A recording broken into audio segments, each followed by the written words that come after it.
నమస్కారం. RVR TV ప్రేక్షకులకు స్వాగతం. వసంత ఋతువుతో ప్రకృతి కొత్త పచ్చదనాన్ని చూపిస్తూ కనువిందు చేస్తుంది.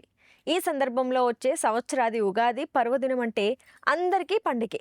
ప్రతి ఉగాది ఒక కొత్త ఆరంభం, కొత్త ఆశలు, కొత్త సంకల్పాలకు నాంది. ఈసారి పరాభవనామ సంవత్సరం ఎలా ఉండబోతుందనేది ఆసక్తికరం. ఈరోజు చాలామంది, ముఖ్యంగా తెలుగు వాళ్ళు, పంచాంగ శ్రవణం వినడం, అలాగే జాతకం గురించి తెలుసుకోవడం అనేది చేస్తుంటారు. మరి ఎవరి రాశి ఫలాలు ఎలా ఉన్నాయి, ఎవరి అదృష్ట ద్వారాలు తెరుచుకోబోతున్నాయి, ఎవరి ఆదాయం ఎంత, వ్యయం ఎంత, ఎవరికి రాజయోగం, ఎవరికి అవమానం, శుభ ఫలితాలు ఎవరికి కలగబోతున్నాయనే అంశాలు ఈరోజు మనం తెలుసుకుందాం. మనతో పాటు జ్యోతిష్య పండితులు బ్రహ్మశ్రీ డాక్టర్ సివిబి సుబ్రహ్మణ్యం గారు మనతో పాటు ఉన్నారు. గురువు గారిని అడిగి మరిన్ని విషయాలు తెలుసుకునే ప్రయత్నం చేద్దాం. నమస్కారం గురుగారు. ఈ పరాభవ నామ సంవత్సరంలో ఏ రాశి వారికి ఏ విధంగా ఉంటుందనేది వివరించండి. మకర రాశి వారికి ఏ విధంగా ఉంటుంది గురుగారు? మకర రాశి వారికి ఆదాయం 2, వ్యయం 8 నడుస్తుంది. అలాగే గౌరవం 7, అవమానం 2 నడుస్తుంది. గౌరవం బాగానే ఉంది, కృషికి తగినటువంటి ఫలితం దక్కుతుంది. కానీ ఖర్చు ఎక్కువగా ఉన్న దృష్ట్యా ఖర్చును నియంత్రించుకోవాల్సిన అవసరం ఉంది.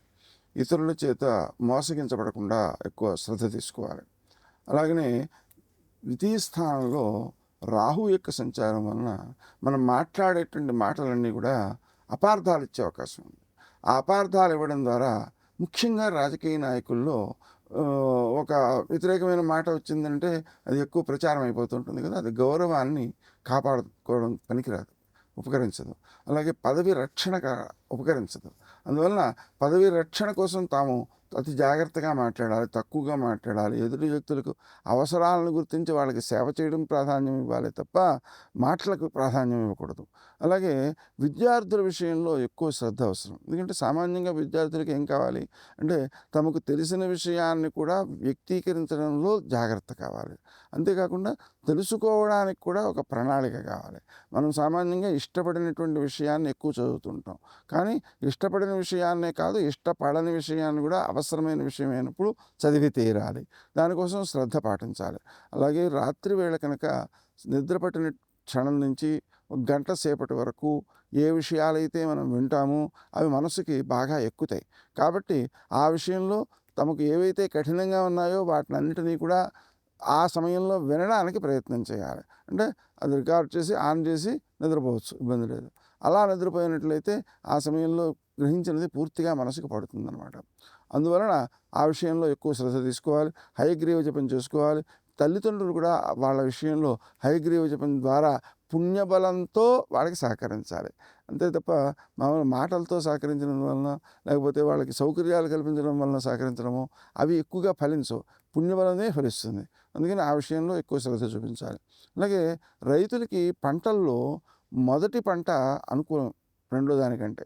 అందుకని ఆ విషయంలో ఎక్కువ శ్రద్ధ చూపిస్తూ మందుల విషయంలో జాగ్రత్తలు తీసుకుంటూ తక్కువగా వాడుతూ ఎరువులు మొదలైనటువంటి వాటికి ప్రాధాన్యం తగ్గిస్తూ ఆవుకి సంబంధించినటువంటి పదార్థాలు పేడ, గోమూత్రం మొదలైనటువంటి వాటితో తయారయ్యేటువంటి ఆ పదార్థాలని పంటల్లో వాడడం ద్వారా పొలానికి బలం సమకూరుతుంది.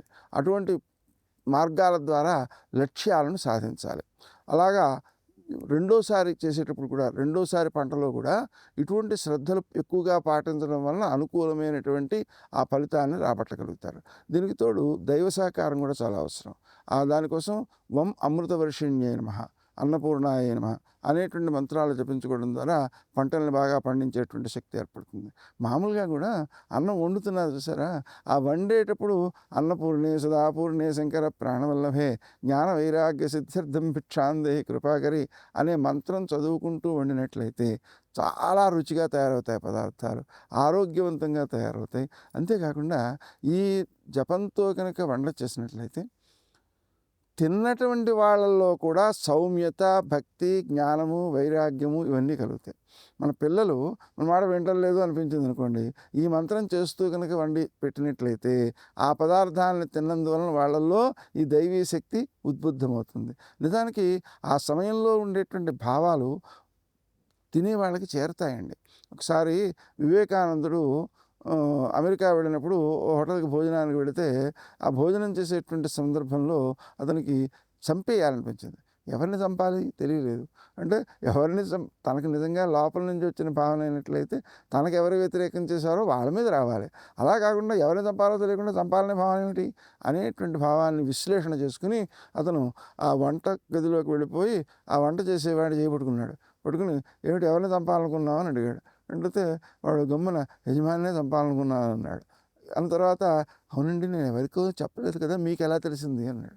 అంటే నువ్వు పెట్టిన అన్నం తినడం వల్ల తెలిసిందన్నారు. అంటే తాత్పర్యం ఏంటి? వంట చేసేటప్పుడు ఏ భావనతో ఉంటారో ఆ భావన ఆహారంలో ప్రవేశించి అది తిన్న వాళ్ళందరిలోనూ అదే భావన ప్రవేశిస్తుంది. కాబట్టి అన్నం వండేటప్పుడు అన్నపూర్ణే సదాపూర్ణే చేసుకోవడం చాలా చాలా మంచిది. దానివల్ల కుటుంబం అంతా కూడా దైవీ శక్తి కలిగినటువంటి వారుగా తయారవుతారు. అనుకూల వాతావరణం, కుటుంబంలో అనుకూల వాతావరణం ఏర్పడుతుంటుంది అన్నమాట. అందుకని వ్యక్తి ఆ విధమైనటువంటి ప్రయత్నాలు చేయాలి.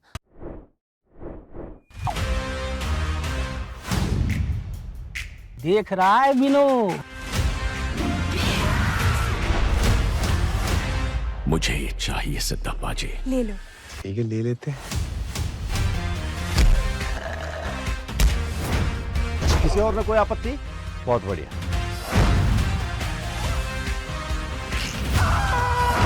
सर ये सब कनेक्टेड है। क्या कनेक्शन है?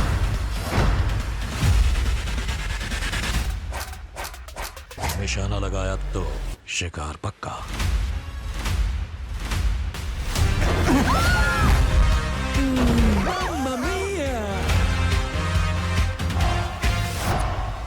इस गद्दी की गरिमा इस पे बैठने वाले से होती है। हाय, दिस इज राणा दग्गुबाटी।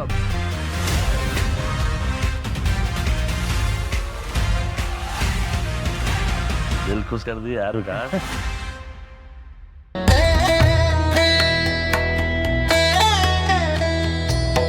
ఆరోగ్య విషయంలో ఎక్కువ శ్రద్ధ తీసుకోవాలి. ఆరోగ్య విషయంలో సమయానికి ఆహారం తీసుకోవడం, వ్యాయామ ప్రాణాయామాలు చేస్తూ ఉండడం చాలా అవసరం. ఇతరుల నుంచి వచ్చేటువంటి సహకారం లభిస్తుంటుంది. ఆ సహకారం లభించాలంటే ఏం చేయాలి? అడగాలి. ఈ అడిగేటప్పుడు దురుసుగా అడిగినట్లయితే వాళ్ళ నుంచి సహకారం రాదు. అందుకని సౌమ్యంగా అడగాలి. ఎదుటి వాళ్ళని గౌరవిస్తూ సహకారం అడిగినట్లయితే ఆ సహకారం సిద్ధించడానికి తగినటువంటి సమయం.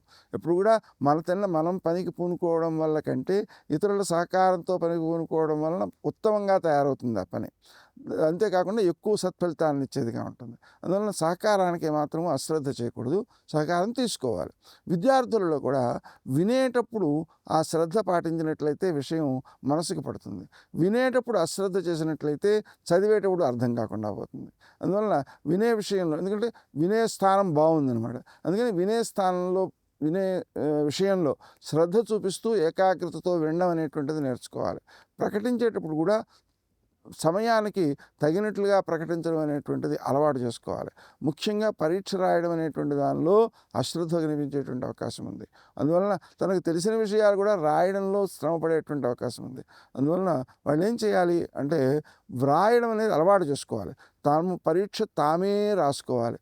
రాసుకొని తామే దిద్దుకోవాలి. దాంట్లో వచ్చే లోపాలన్నింటినీ కూడా సవరించుకుని మళ్ళీ రాసుకుంటూ ఉండాలి. అలా అభ్యాసం చేస్తే తప్ప అనుకూలమైన వాతావరణాన్ని సాధించడం కష్టమైపోతుంటుంది.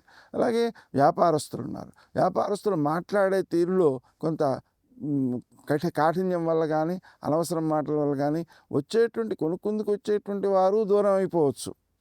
లేదా భాగస్వాములు ఉంటే వాళ్ళతోనూ విరోధాలు రావచ్చు. అందువలన వాగ్ విషయంలో సంపూర్ణమైనటువంటి నియంత్రణ ఉండాలి. అవసరమైతే తప్ప మాట్లాడకూడదు. ఎదుటి వాళ్ళ యొక్క అభిప్రాయం పూర్తిగా వినడానికి ముందు ప్రయత్నం చేయాలి. వింటే తప్ప మనం స్పందించకూడదు. పూర్తిగా వినకుండా మధ్య మధ్యలోనే మాట్లాడేస్తే అది అపార్థాలకు దారితీస్తూ ఉంటుంది. సరి అయినటువంటి విధానం కొనసాగదు. అందుకని ఆ విషయంలో కూడా ఎక్కువ జాగ్రత్త తీసుకోవాలి. అలాగే స్నేహ సంబంధాలను కాపాడుకోవడం విషయంలో కూడా ఎక్కువ శ్రద్ధ పాటించాలి. ఎందువలన అంటే స్నేహం ముఖ్యం. ఆర్థిక పరిస్థితుల్లో అంటే కొంత ధనం వేస్ట్ అయినా కూడా వాళ్ళతో ఘర్షణ పడకూడదు. ఆ ఘర్షణ పడినందువల్ల ఏమవుతుంది? ధనం కంటే విలువైన స్నేహాన్ని కోల్పోవడం జరుగుతూ ఉంటుంది. అందువలన స్నేహం విషయంలోనూ జాగ్రత్తలు తీసుకోవాలి. వాళ్ళతో మాట్లాడేటప్పుడు జాగ్రత్తలు తీసుకోవాలి. అంతేకాకుండా అతి ముఖ్యంగా గుర్తించాల్సినటువంటిది ఏమిటంటే వీరికి శనికి సంబంధించినటువంటి రాశి కావడం వలన వీరు ఎప్పుడైనా సరే పెద్దలకు సేవ చేయడం ద్వారా మాత్రమే సత్ఫలితాలను పొందగలుగుతారు. అందుకని వృద్ధ సేవ అనేటువంటి దానికి ఎక్కువ ప్రాధాన్యం ఇవ్వాలి. ఎందుకంటే వృద్ధాశ్రమాలకు వెళ్ళి అక్కడ ఏమేం కావాలో సపర్యలు చేస్తూ, వాళ్ళకి కావాల్సిన మందులు కొనిస్తూ, వాళ్ళని పలకరించి వాళ్ళలో ఆనందాన్ని పుట్టించాలి.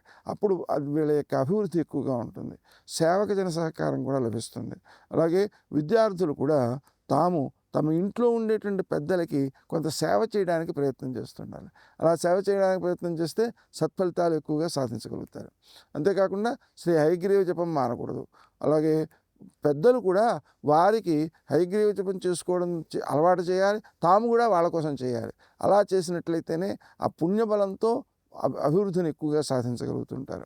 అలాగే వ్యాపారస్తులు అందరినీ నమ్మకూడదు. ఇతరులు ఆశ పెట్టారు కదా అని చెప్పి ఆ ఆశకు లోబడి కనుక ప్రవర్తించినట్లయితే నష్టపోయేటువంటి అవకాశం ఉంది. అందువలన నిజానికి వారిలో ఆ అనుభవం ఉంటుంది. ఆ అనుభవం ఉన్నదాన్ని వినియోగించుకోవాలి. అంతేగాని గమ్మున వాడు ఆశ పెట్టాడు కదా అని చెప్పి వాడు చెప్పింది చేసేయడం మాత్రం సరికాదు. అలాగే ఆర్థికమైనటువంటి నేరాలు ఎక్కువ జరిగేటందుకు కూడా అవకాశం ఉంది. అంటే మనకు సైబర్ నేరాలు మొదలైనటువంటి జరిగే అవకాశం ఉంది. అట్లాంటివి జరగకుండా ఎక్కువ జాగ్రత్తలు తీసుకోవాలి. ఇతరులకు అవకాశం ఇవ్వకూడదు. అటువంటి ప్రయత్నాలు జరిగేటువంటి అవకాశం ఉన్న చోట ముందుగానే నిరోధన చేసుకోవాలి. ఆ విధంగా చేయడం ద్వారా ఎక్కువ ప్రయోజనాలు పొందగలుగుతారు. నష్టపోకుండా తమని తాము కాపాడుకోవాలి. ఈ మకర రాశి వాళ్ళల్లో ఎక్కువ జాగ్రత్తలు తీసుకోవాల్సినటువంటి అవసరం కనిపిస్తుంది.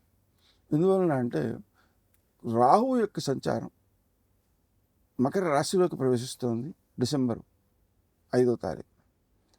దాంతో తమలో అనైకాగ్రత పెరుగుతుంది. పరీక్ష సమయాలు కూడా అవి. పరీక్షల తర్వాత పరీక్షలు రాయాల్సి వస్తుంది. ఈ అనైకాగ్రతను నిరోధించుకోవడం కోసం దుర్గాదేవి యొక్క ఆరాధన చాలా బాగా ఉపకరిస్తుంది. దుర్గాయై నమః అనే జపం చేసుకోవడం మంచిది. హయగ్రీవ జపం చేసుకోవడం మంచిది. అలాగే తల్లిదండ్రులు కూడా వాళ్ళకి సహకరించడం చాలా అవసరం. మీకు వ్యాపారస్తులలో కూడా అనైకాగ్రత వల్ల అవసరం లేని వస్తువులు కొనడం జరుగుతుంటుంది. అందుకని ఆ విషయంలో తమకంటే పెద్దలు, అనుభవం కలిగినటువంటి వారి యొక్క సహాయ సహకారాలు తీసుకుంటూ ముందుకు వెళ్ళాల్సిన అవసరం ఉంటుంది. అందువలన పెద్దల్ని సలహా అడగడానికి ఏమాత్రం సంకోచన చేయకూడదు అనేది గుర్తుపెట్టుకోవాలి. గురుగారు, మకర రాశికి సంబంధించి ఎన్నో విషయాల్ని చాలా చక్కగా అందరికి అర్థమయ్యే విధంగా చెప్పినందుకు ధన్యవాదాలు. చూశారు కదా, మకర రాశికి సంబంధించి చాలా చక్కటి విషయాల్ని గురువుగారు అందరికీ అర్థమయ్యే విధంగా వివరించారు. మీకు కూడా ఎటువంటి సందేహం ఉన్న కింద కమెంట్ సెక్షన్లో మాకు కూడా తెలియచేయండి. అలాగే మరిన్ని ఇలాంటి వీడియోస్ కోసం ఆర్వీఆర్ టీవీని లైక్ చేయండి, షేర్ చేయండి, అలాగే సబ్స్క్రైబ్ చేసుకోండి.